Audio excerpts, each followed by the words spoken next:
Welcome to World War I Centennial News, episode number 69. It's about World War I then, what was happening 100 years ago.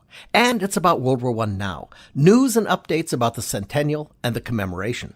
This week, Dr. Sheldon Hochheiser tells us about an iconic American company and its role in the war, AT&T.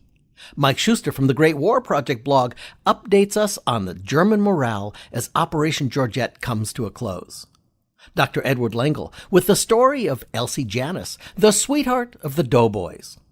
Elaine Weiss introduces us to the Farmerettes, the Women's Land Army. Group Captain Peter Davis and Commander Peter Kempster on the Australian and New Zealander commemoration for Anzac Day. Phil Neighbors and Perry Hutchinson with the 100 Cities, 100 Memorials Project from Granite, Oklahoma. Catherine Akey with the commemoration of World War I in social media, and a lot more on World War I Centennial News, a weekly podcast brought to you by the U.S. World War I Centennial Commission, the Pritzker Military Museum and Library, and the Starr Foundation. I'm Teo Mayer, the Chief Technologist for the Commission and your host. Welcome to the show.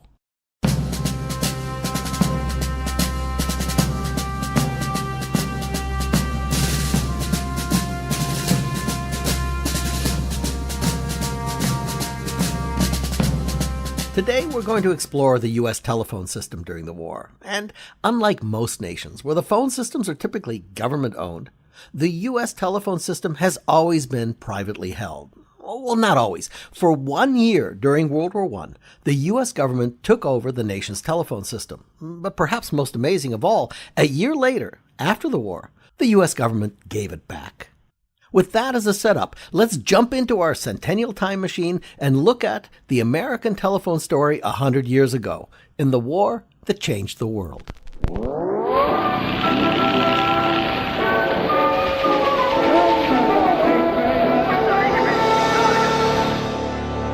It's the summer of 1918, and the House Committee on Interstate Commerce is holding hearings about a government takeover of the nation's privately held telephone system.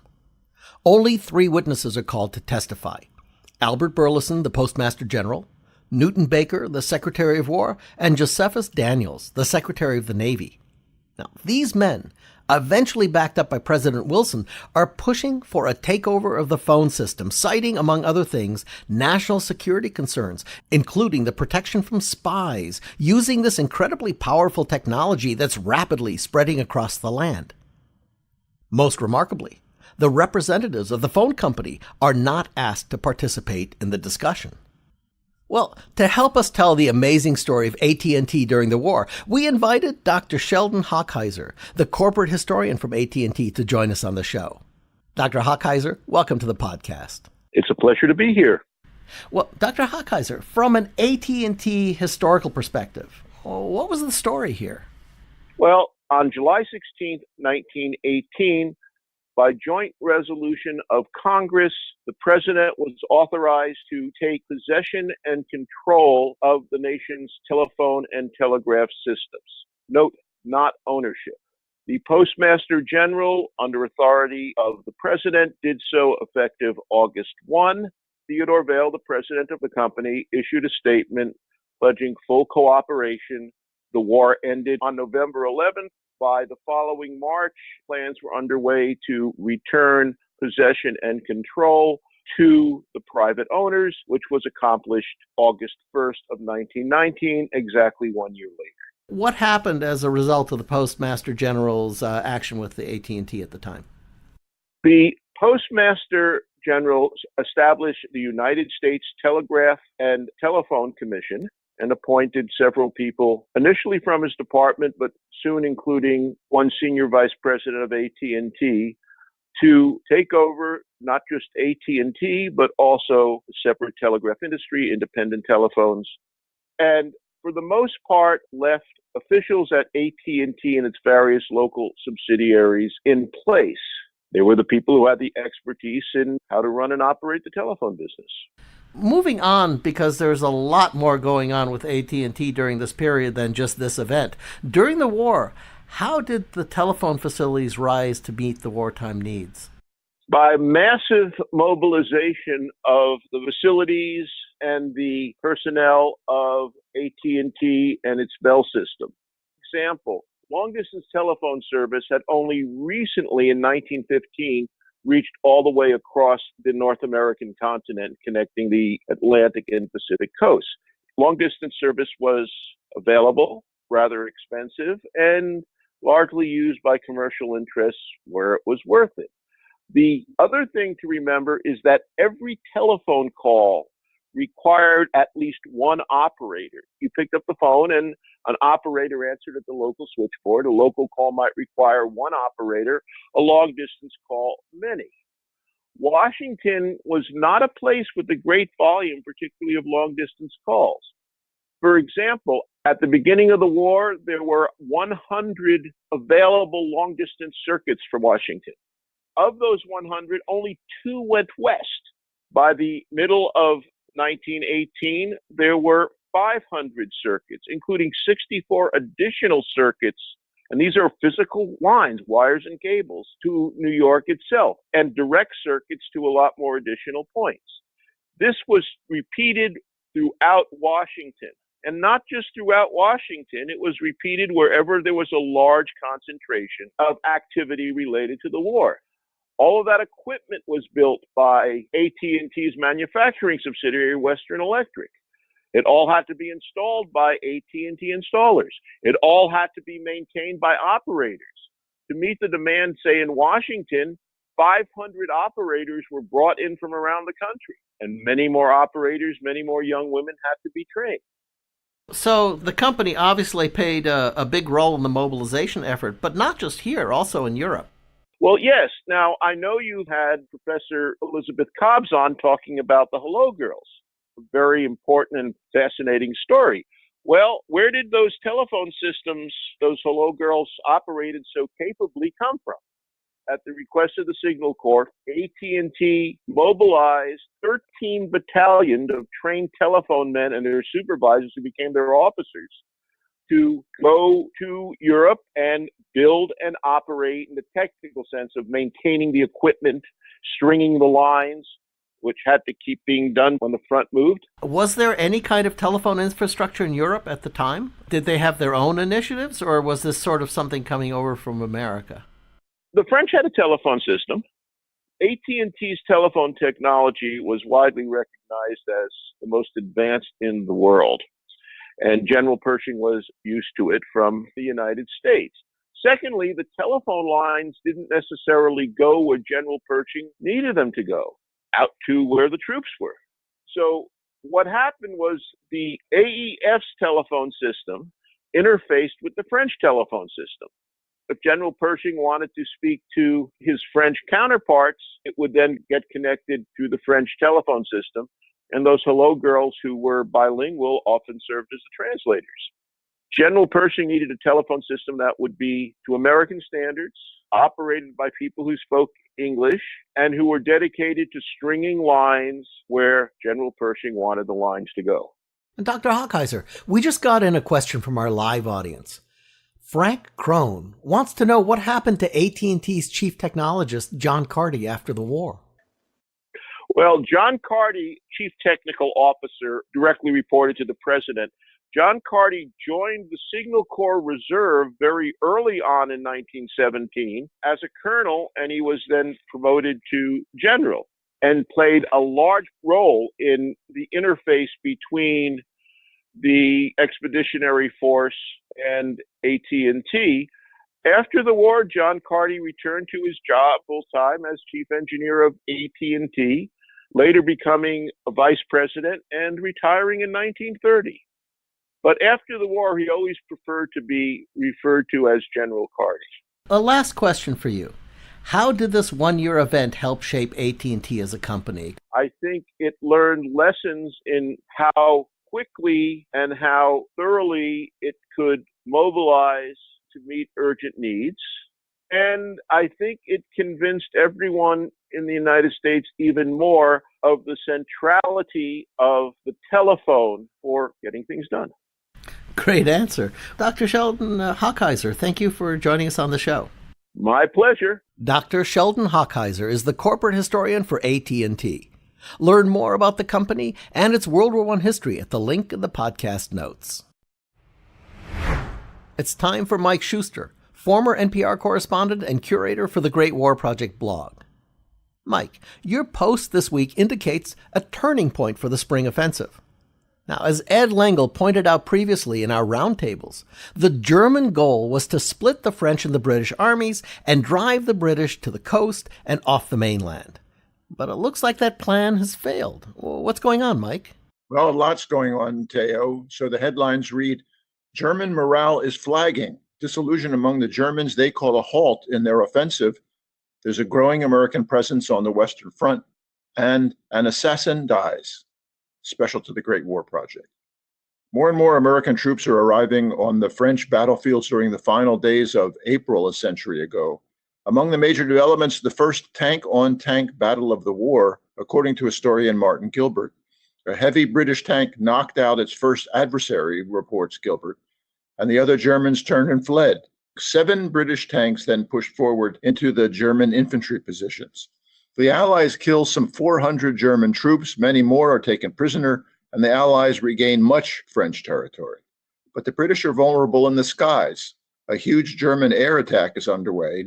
Nearly 100 German aircraft drop 700 bombs on Allied positions. Another German ground attack is underway on April 29th, according to historian Gilbert.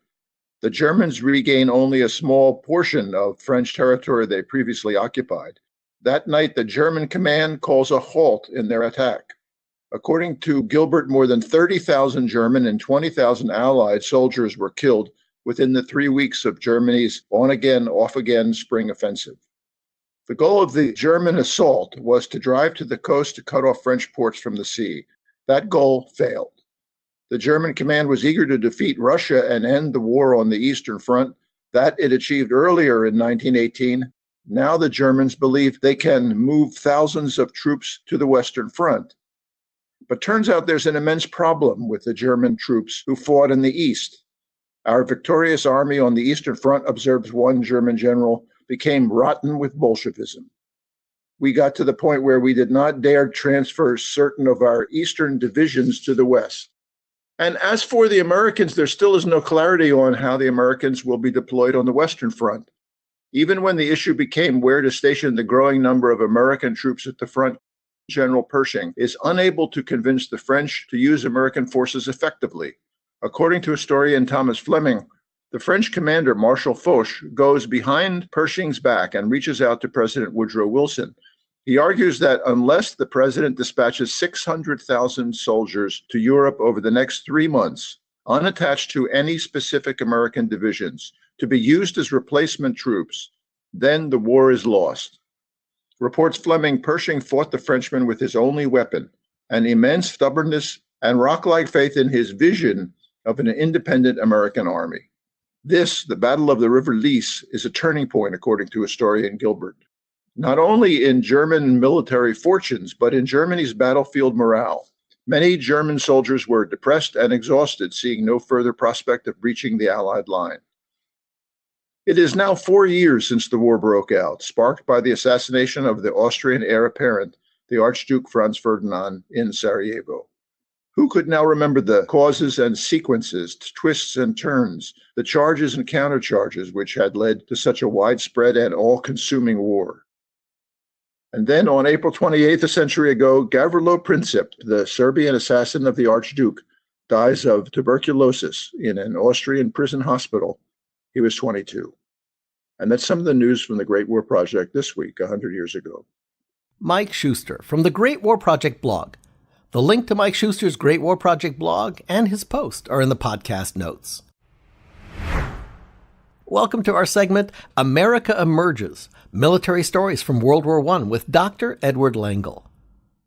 Now, Ed, Mike Schuster pretty much covered the fighting on the front here at the end of April. But your story this week offers us a wonderful and completely different perspective on the events in Europe and a very, very special person. The sweetheart of the Doughboys, singer and entertainer Elsie Janis. What's her story, Ed? Elsie Janis is largely forgotten today, which is a shame, although she has a star on the Hollywood Walk of Fame. But 100 years ago, right now, she was the biggest celebrity on the whole of the Western Front, and in the process of making hundreds of thousands of doughboys fall in love with her. Elsie Janis celebrated her 29th birthday on March 16, 1918, by embarking on a tour of the Western Front to sing for the American doughboys who were preparing to march off for battle. Her dedication to their welfare earned her the name Sweetheart of the Doughboys, and she became a World War I pioneer for the USO that originated in 1941. Given the choice, I think the Doughboys would gladly have elected Elsie Janis President of the United States. I wander from my hallroom and go into a ballroom. I know I'm going to get in trouble there. She was born Elsie Bierbauer in Columbus, Ohio in 1889, and this future celebrity began stage acting when she was only 2 years old. Audiences dubbed her Baby Elsie and then Little Elsie, and she caught the attention of then Ohio Governor and future President William McKinley, who would help her to get her start. She was guided by her attentive, or some said controlling, mother, and she changed her last name from Bierbauer to Janis, and she moved when she was only 10 years old to begin acting in vaudeville. She was small, spry, dark-haired young woman, and she demonstrated immense talent as a singer, comedienne, impressionist, and acrobat. She packed theaters all across the country and also drew the notice of the great producer Florence Ziegfeld of Ziegfeld's Follies. I gotta get right up and dance. Then I try to quit. Indeed I do. But the old band never. By the time America entered the war in 1917, Elsie Janis had already achieved international celebrity status, and she was performing throughout America and in Europe, especially in London and Paris, and writing books and appearing in silent movies. As American troops shipped overseas in 1917 and 1918, she decided to follow them and do her best to boost their morale for the challenges that lay ahead. Elsie Janis began her wartime European tour in early 1918 in London, and then she moved to Paris. And while in the City of Light, she and her mother witnessed and took shelter from German bombing raids on the city. In her diary, she depicted the Germans with great anger at the French civilian casualties that she witnessed in some of these raids, and she had a patriotic desire to help to defeat Germany. In March, she departed for Paris with a small group in a pair of Packard Twin Six cars, which would be the first of several tours of the front through the autumn of 1918. She was astonished and delighted by her reception. Although the Doughboys had not yet seen serious combat, they sensed that big battles were coming up, and they were hungry for entertainment. Through a series of French cities and towns, Elsie Janis performed multiple shows per day for thousands of soldiers, Marines, and nurses. She liked to imitate Will Rogers in a rope show and sing songs and tell stories. She even made unscheduled visits to sick wards to chat and sing. On one occasion, she pretended that she had the mumps so that she could get into the hospital, and to bid farewell to troops of doughboys in training for the front. Finishing her first tour at the end of March, during which she was commissioned an honorary brigadier general, Janis called it the best circuit I ever played. Glory was a flapper. She was dainty. She was dapper. She was what you might have called a winning kid. In April 1918, she was back at the front, this time wearing a gray tweed suit, performing on behalf of the YMCA as close to the front as possible. She had a version of Over There, which she called Over Here, and that became infectious. One soldier wrote home, "Elsie Janis entertained us a few evenings ago, and say, if she couldn't make you forget all your troubles in a half minute, you might as well dig a 6-foot hole and crawl in." She sang a few of Broadway's latest and told some good stories and kept us all laughing for an hour and a half. She even had us singing like a bunch of kids, including half a dozen generals in the front row. She imparted tangible strength to the Doughboys. She would keep up her acts behind the front for several months in support of the Doughboys she loved and whose hardships she wished she could share. A reporter for the Detroit Free Press summed it up like this: "It's really a pity that because of the laws and general orders and other masculine inventions, the government of the United States cannot commission Miss Elsie Janis and attach her to the AEF for the duration of the war with the title of Chief of the PEP Division. By injecting her popful and pulchritudinous personality into the army camps she's visiting, she inspires every man who sees her perform with an overwhelming desire to turn cartwheels over and over all the way along the rocky road to Berlin. But he told the Mrs. Bishop that she did.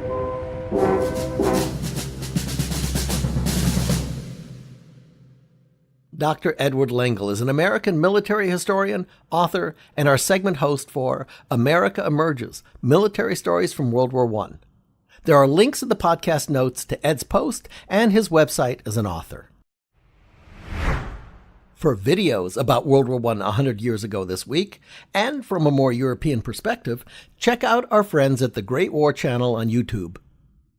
New episodes this week include Knocking Out the Hejaz Railway, and another of the very popular Out of the Trenches episodes, where host Indy Nidell takes questions from the audience. And finally, Felix Graf von Lückner, or Who Did What in World War I. See their videos by searching for The Great War on YouTube or by following the link in the podcast notes. It's time to fast forward into the present with World War I Centennial News Now.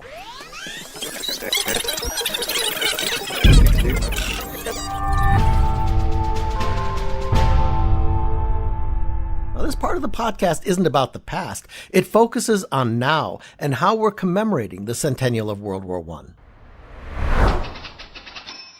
This week in Commission News, we were excited to see that French President Emmanuel Macron brought a special gift to the White House during his visit to Washington, one that bears a great deal of World War I significance. It was a European Cecil oak sapling from the Belleau Wood in France. Presidents Trump and Macron, ceremonial shovels in hand, planted the commemorative tree on the White House lawn.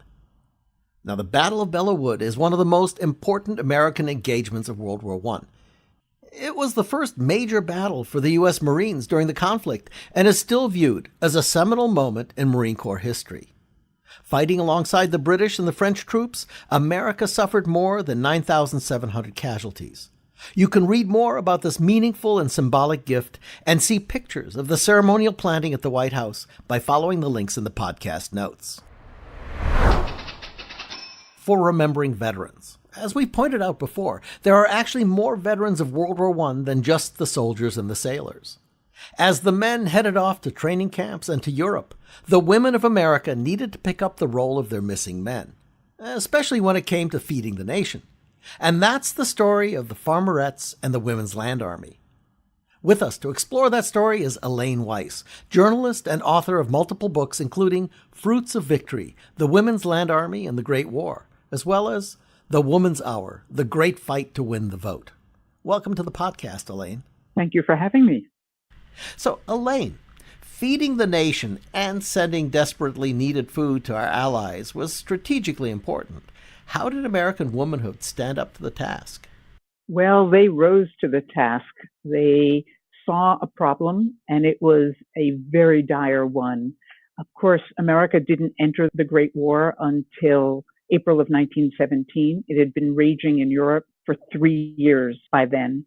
In Great Britain, women had organized themselves into a women's land army.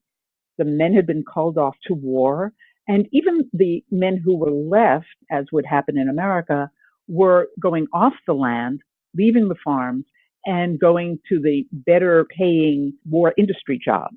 So they were leaving the land to work in the mines, to work in the factories. And so rationing had begun in Great Britain already. American women saw this and corresponded with their sisters across the sea. So when American women saw the war coming, even before we declared war in April, they organized themselves to train women, not rural women, but city and small town women, to take over the tasks of farmers, and formed these exploratory training camps and organizations that would support a national movement of women taking over farming tasks from the men who were away. How did the Women's Land Army experience play into the suffrage movement? Well, it dovetailed nicely, shall we say, because many of the women who organized the Land Army, and may I just say here that the Land Army was never a government enterprise. It was always a private, grassroots, women organized, women run, women financed organization. Putting the word army in there did not mean it had a connection to the government throughout the war. An issue of scale, right? Yes, exactly. Well, were they paid for their work? Yes, they were. And in fact, they demanded equal pay to male workers. The general pay was 25 cents an hour or $2 a day for an 8-hour day. They also insisted on an 8-hour day, which was unheard of in industry, much less in agriculture. What kind of reception did these women receive, both on the ground and by the farmers, the public, the government? Well, the reaction evolved, shall we say. At first, there was great skepticism. Of course, farmers said, these women are city women. They're not trained. They've never been on a farm before, many of them. How can they be helpful? But through the training and through their enormous enthusiasm and commitment to doing their patriotic duty, they were able to overcome those initial fears about their capability. And after a few weeks on the job, the farmers in a community would see that they really meant business. They could really be helpful. They really worked hard. And they became their fiercest supporters. But what happened at the governmental level is very different. In the spring and summer of 1917, they go into the summer of 18, which is the season, of course, before the end of the war. And it's their biggest season. We have about 25,000 women in uniform who are working on the land. So you had the farmers saying these women were great, but the agriculture department and the labor department really don't want any part of this. This is an unusual occupation for women. This is doing what was called men's work, which of course women did during World War I. They were taking on the more sweaty aspects of agriculture. Of course, women had always worked on the farm, but they were the farm wife, sister, or daughter. They were not outsiders and they were not paid. Suffragists saw a way to both break those ceilings of male-dominated professions, but also to prove their patriotism, to prove that they were citizens who stood up when their country needed them and deserved to vote. What became of the farmerettes once the war ended, especially when the men came home? Well, it's very interesting. The war ends, as you know, in November of 1918, but the farmers can see that their farmhands are not going to be returning anytime soon, and that's for a variety of reasons. It was going to be spring planting before anyone could really get home. So the farmers are yelling and saying, we want the women back. And so the Land Army actually does march back into the field in the spring of 1919. And the government begins to try to cap this resource, and the agriculture department and the labor department try to take it over in a more bureaucratic sense. But by the fall of 1919, going into 1920, it pretty much disbands. Did the legacy of these women set a precedent for the Second World War when it came around? Yes, it did. So 20 years later, we enter another war. There is again a food shortage. Again, the government kind of scratches its head and says, gee, we don't know what to do. Where are we going to get farmhands? And seems to have totally forgotten that there was this large movement of women in World War I, but the women themselves remembered. And in towns and in cities across the nation, the veterans of the Women's Land Army from World War I began to organize their communities into land armies for World War II. But they had an advocate in the White House, Mrs. Eleanor Roosevelt. And so at this time, it is a government enterprise. So sliding forward in history, do you think all of this had an effect on the women's workforce today? Well, it did, in the sense that it was a great experiment to test women's capability. And it was a training ground for leadership.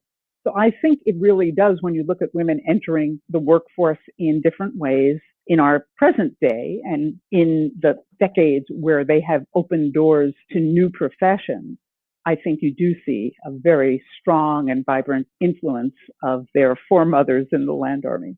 Well, Elaine, thank you for coming and telling us the story. It's really great. My pleasure. Elaine Weiss is an award-winning journalist and author of multiple books, including the recently published The Woman's Hour, The Great Fight to Win the Vote from Viking Books. Read a rave review of her new book and learn about her work by following the links in the podcast notes.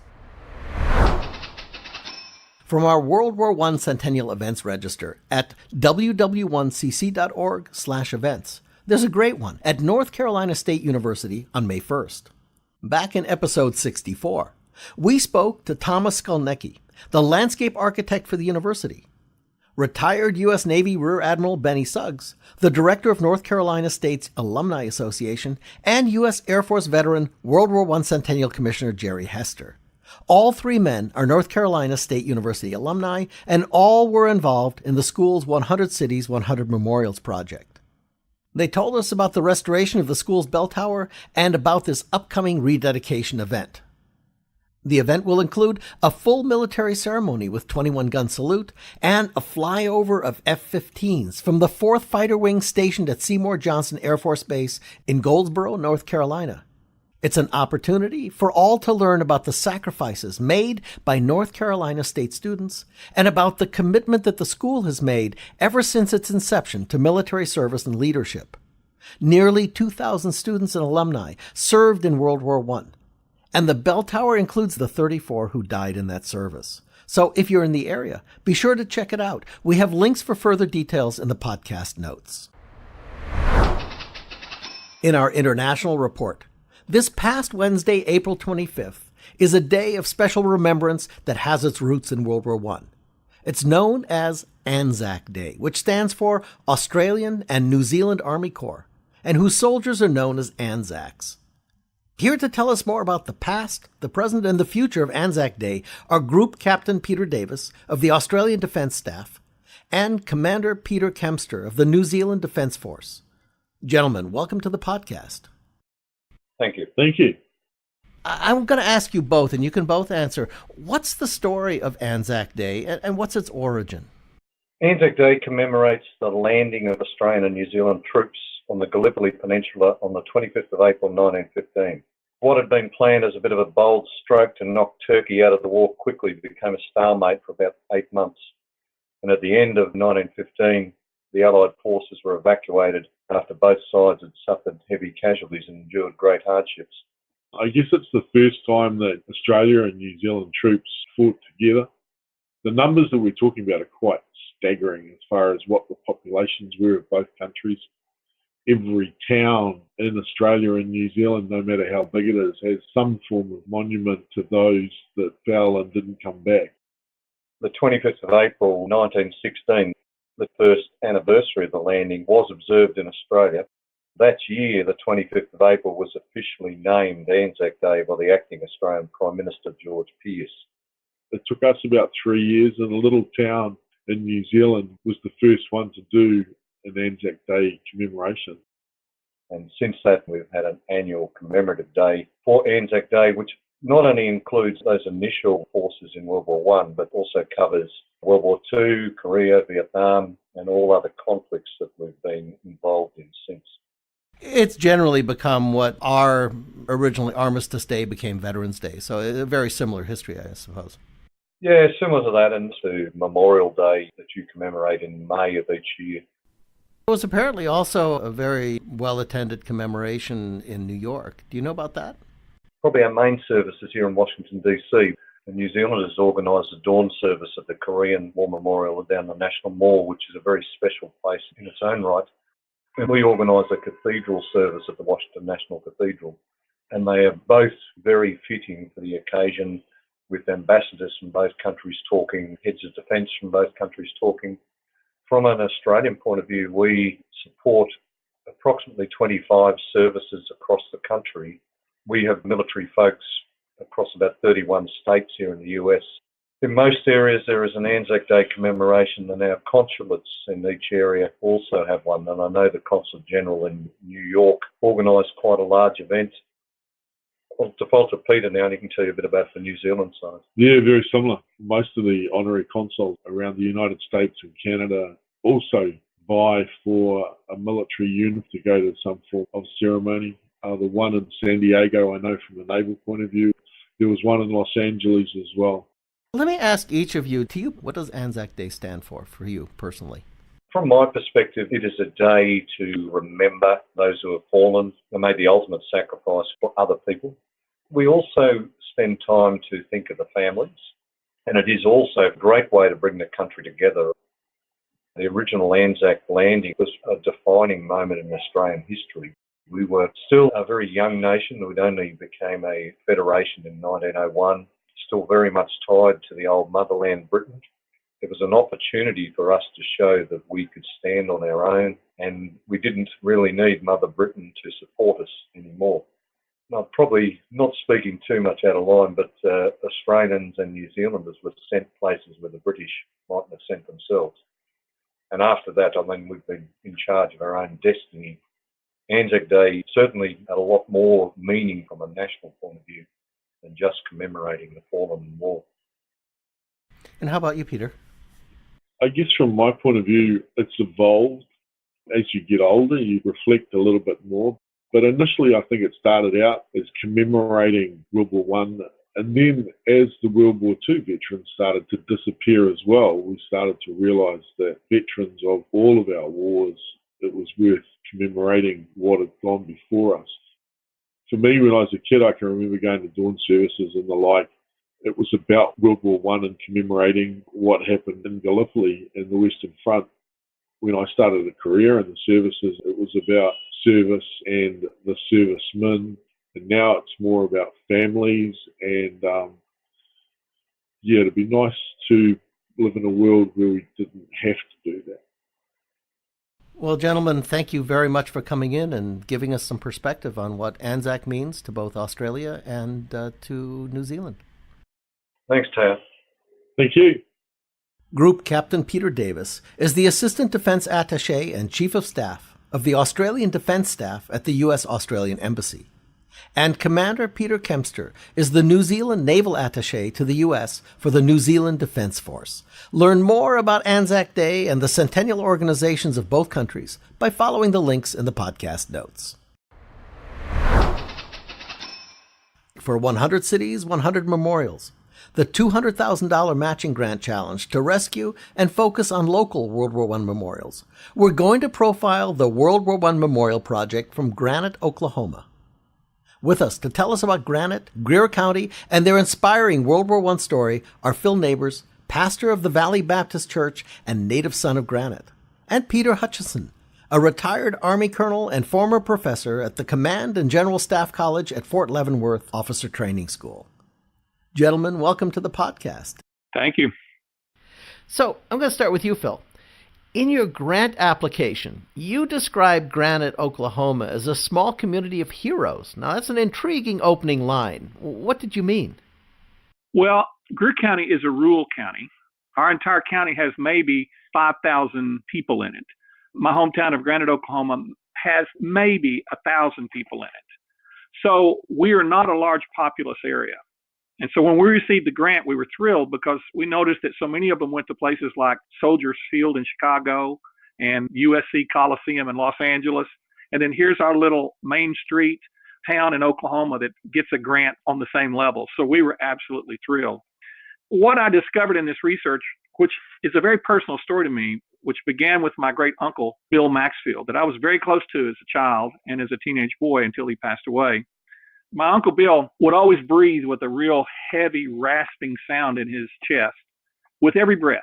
I remember asking my dad on one occasion, I said, "Dad, why does Uncle Bill breathe like that?" And he told me that Uncle Bill was in the war when he was a young man in France, and he had breathed gas. And the rest of his life, his lungs were scarred. Now, at that point, I was about 10 years old, and I'd never heard of World War I. But I later learned that Uncle Bill would serve in the 36th Infantry Division, which was a National Guard division created by putting together the Texas and Oklahoma National Guard. And so they created a very strong regional unit. 90% of them were from Texas and Oklahoma. He was assigned to the 132nd Machine Gun Battalion and served with the 2nd Platoon and was the #1 gunner in his section. I also learned in that process that 123 men from our little rural county in extreme southwest Oklahoma were volunteered and joined the Oklahoma National Guard and then were placed in the 36th Infantry Division. That means that every family was involved. Exactly right. 60 out of the 123 were placed into the 132nd Machine Gun Battalion. World War I was a machine gun war, and their role was to provide suppressing fire so the infantry could move. When I mentioned that my little hometown was a hometown of heroes, I'm trying to help our little hometown realize that 100 years ago, everybody was talking about what those boys did. And it turned out they were involved in one of the deadliest and bloodiest battles of World War I. It's the Battle of St. Antony. It follows the Battle of Mont Blanc with the 2nd Division. They pull up to the mountain and take a mountain that the French had been fighting for 4 years. They had never captured the mountain, losing tens of thousands of men, and the 2nd Division takes them. But they're almost totally depleted. They became combat ineffective, and their general was adamant that he had to be replaced or he was going to lose the hill. The 36th was rushed in there without preparation, and they had never been in combat, and this battle begins. It takes place in the valley at the town of St. Antony, France. 3 very intense days. Finally, the German artillery fills the valley with mustard gas, and the Germans during the night withdrew from the battlefield. This particular battle is so strategically important because it finally breaks the back of the Germans, and General Galwith, their top general strategist, was watching the battle expecting to destroy this Green Division from Texas and Oklahoma. He, in fact, called them just cowboys and Indians. But they destroyed 2 of his divisions, and he said, well, that's it. He left the battlefield. He got in his vehicle and went on back to Germany, and his staff followed close behind. So did the German army. Over the next 2 weeks, they pulled back to the Rhine, and the war was over. So, Perry, there's a real history story here that I don't think is very well known. No, it's not. If the history professors of America ever did anything wrong, it was not reporting World War I. As we examine it today, we see it was a blueprint for World War II. Might have saved millions of lives by just looking at that history. Fascinating. So moving back from history a little bit to the present, American Legion Post 121 in Magnum, Oklahoma, is going to be placing a new monument in the World War I Memorial Park in Granite. Can you tell us a little bit about that and the specifics? Post 121 is named for Paul Garrett, who was the first soldier from Greer County, Oklahoma, to die in World War I. He sadly died of disease, as many did. We are going to refurbish our World War I Doughboy and sailor statues and erect a new monument to honor the 36th Infantry Division and particularly the 132nd Machine Gun Battalion 100 years later, hopefully on the very day, that's our plan, of that battle occurring. Also in this process, we're going to honor 2 men from Oklahoma, Harold Turner and Samuel Sampler. Both won the Congressional Medal of Honor for taking Hill 140, high point of the ridge. I believe it was 38 men received the Distinguished Service Cross and 2 received the Medal of Honor for that one fight.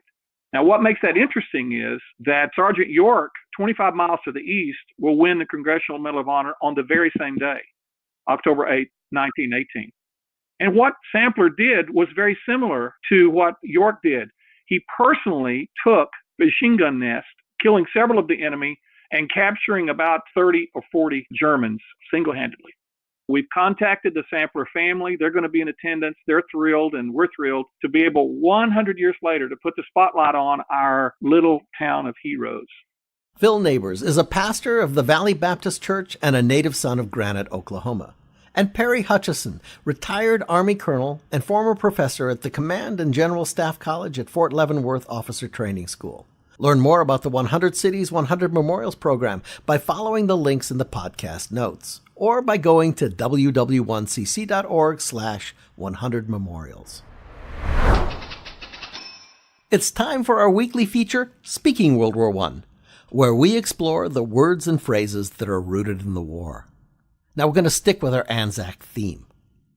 New Zealand, as were all the Dominion nations of the British Empire, was thrown into World War I by Britain's own declaration of war on August 4th, 1914. Now, when the New Zealanders arrived in Europe, their uniforms were emblazoned with badges, emblems, and insignias of Kiwis. And no, we don't mean an egg-shaped fuzzy fruit. We're talking about the big, flightless, and quite unique national bird of New Zealand. And it's one of our 2 Speaking World War I words this week. These soldiers were instantly nicknamed the Kiwis. As for the Australians, also a Dominion nation, their World War I soldierly nickname, and that's stuck ever since, is our second speaking World War I word this week. Aussies. Now, it's kind of obvious and you know it, but I'll bet you didn't know that the nickname came from World War I. Kiwis and Aussies. Nicknames earned during the war that helped cement these two nations and their identities. And this week's words for speaking World War I. For World War I War Tech this week, we're headed underground to learn about a sonic invention of necessity. Within just a few months, after the first construction of a trench, the tangle of an estimated 25,000 miles of trenches spread from the English Channel to the Swiss border. Now, the only way to attack an enemy was through a costly offensive through no man's land, or, and I didn't know this, underground via a system of tunnels. This method of offensive mining quickly became a standard in some areas, and so a device that could detect an enemy's digging patterns would prove immensely valuable. It was a Professor Jean Perrin of the Sorbonne University in Paris who provided just that type of device with his invention of the geophone in 1915. It was basically a specialized stethoscope-like device that could amplify sounds traveling underground, a sort of earth sonar, enabling a skilled listener to detect the distance and the location of German tunnels. Some imaginative soldiers operating geophones underground would often interpret strange things from the noises that they picked up. One listener swore he had heard a horse eating oats, which the author noted could only have been true if that horse had been a prehistoric fossil. Now, the report went on to detail the exhausting process of piecing out all of the sounds a geophone operator could hear while operating underground, and determining which ones were harmless and which ones signified hostile activities. The geophone, the subject of this week's World War I War Tech, and we've put links in the podcast notes for you to learn more. For articles and posts, here are the highlighted features from our weekly Dispatch newsletter. Headline: Building a World War I Tank in the Garage. Read an interview with two of our friends who have a pretty unique weekend project. They're building a World War I tank in a garage. Well, actually, we should say that they're building another World War I tank in a garage. They already completed one earlier last year. Headline: Pennsylvania World War I Centennial Committee sets World War I History Symposium at the U.S. Army History and Education Center. Read about this exciting symposium event, which will feature 4 unique and engaging presentations by retired U.S. Army Major Kurt Sellers, retired U.S. Army Lieutenant Colonel John D. Shepard, author Gloria J. House, and genealogist and history researcher Barbara Saletti. Headline: Write Blog, In a Lonely Forest. This week's Write blog post features one writer's quest to uncover the story of World War I era lyricist Joseph Rust. Headline: Story of World War I Choctaw Code Talkers told in Reims event in France. Read about a special April event in Reims, France, where the story of the Choctaw Code Talkers was presented to the local audience. Headline: Help sought to return World War I medal unearthed in New Jersey woods to vet's family. A metal detector recently unearthed a World War I service medal. Read about its discovery and the efforts to return it to its original owner's family. Headline: The story of Otho Bradford Place. This week's featured Doughboy MIA is Second Lieutenant Otho Bradford Place, a native of Bremen, Indiana, who died in battle during an attack along the Agron River. Finally, our selection from our official online Centennial merchandise store. This week, it's a small item, the Centennial Commemorative Pin. Now, proudly wearing the World War I 100-year lapel pin is a fantastic way to start a conversation. The question, what's that, can lead to a great discussion about the Centennial, the commemoration, and World War I. Wear the pin and let the world know it's the Centennial. And those are the headlines from this week's Dispatch newsletter. Sign up for the weekly Dispatch at ww1cc.org/subscribe. Check the archives at ww1cc.org/dispatch or follow the link in the podcast notes. And that brings us to The Buzz, the centennial of World War I this week in social media with Catherine Akey. Catherine, what's this week's pick? Hi, Teo. This past week, we had a lot of commemorative events happen, and we've shared images and video from them on our Facebook page that you can see in the podcast notes. Events included the Dawn Anzac ceremony at the Korean War Memorial in D.C. and the Dawn Anzac ceremony at New York City's Vietnam Veterans Memorial Plaza. French President Macron participated in a wreath-laying ceremony at the Tomb of the Unknown Soldier, and there was a commemoration of the Battle of Seicheprey in Connecticut. You can also see some great images of Anzacs in the field in World War I on our Instagram at WW1CC, including a photo of some Aussies camped out at the foot of the Great Pyramids with their mascot, kangaroo. Also shared on our Facebook page this week was a historic video from ECPAD, a French archive of historical defense audiovisual material. The video shows soldiers and prisoners of war fashioning various objects from leftover military supplies like spent shells, shrapnel, and broken wooden pallets. These trench artists created vases, buckets, decorative mementos, toys, pipes, and musical instruments from the detritus of war around them. And they also repaired clothing, boots, recycled old wax into new candles, and more. You can watch these improvisational artisans working by following the link in the podcast notes. That's it this week in The Buzz. And that wraps up the last week of April for World War I Centennial News. Thank you for listening. We also want to thank our guests, Dr. Sheldon Hockheiser, corporate historian at AT&T, Mike Schuster, curator for the Great War Project blog, Dr. Edward Lengel, military historian and author, Elaine Weiss, journalist and author, Group Captain Peter Davis of the Australian Defence Staff and Commander Peter Kempster of the New Zealand Defence Force, Phil Neighbors and Perry Hutchison from the 100 Cities, 100 Memorials Project in Granite, Oklahoma, Catherine Akey, World War I photography specialist and line producer for the podcast. Many thanks to Mac Nelson, our sound editor, as well as John Moriali, our intern, and Eric Marr for their great research assistance. And I'm Teo Mayer, your host.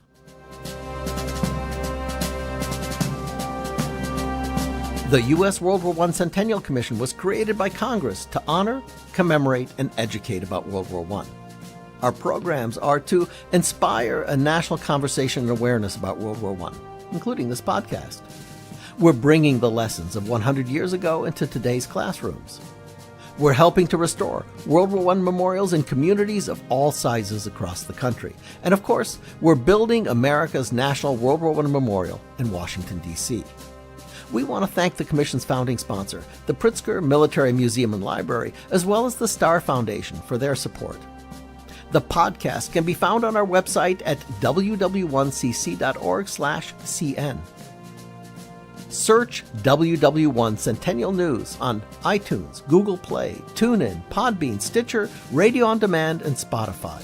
Or using your smart speaker, just say, play WW1 Centennial News Podcast. Our Twitter and Instagram handles are both at WW1CC, and we're on Facebook at WW1 Centennial. Thank you for joining us. And don't forget to share the stories that you're hearing here today about the war that changed the world. Glory was a flapper. She was dainty. She was dapper. She was what you might have called a winning kiss. And if the red they chanced to back, there'd be such a run on black. I don't know how she did it. I don't know how she did it. Some funny little arrangement, you know, but she did. So you know how we always do a closing joke, typically about our speaking World War I word? Well, when I was researching jokes about Anzacs, here's what came up in Google. An unwritten law in Australia and New Zealand is, don't make jokes about the Anzacs. You can joke about almost anything except the Australian and New Zealand Army Corps. That's pretty funny, and we won't. So long.